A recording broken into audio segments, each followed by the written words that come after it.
почти мигновена реакция на волана. Така това Infiniti променя представите за управление.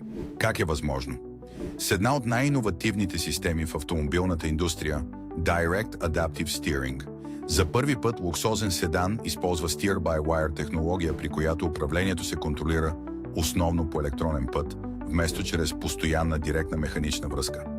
Но това не е най-интересното. Системата позволява на компютъра да адаптира усещането на волана според стила на шофиране. Можеш да избираш между различни режими, от комфортен до спортен, само с натискане на бутон.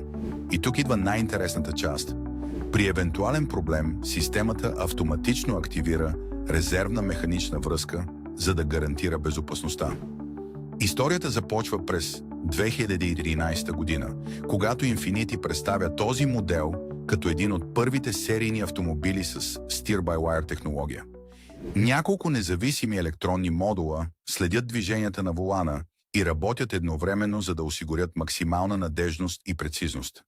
Именно това превръща Q50 в един от най-технологичните седани на своето време. Последва и за още автомобилни факти.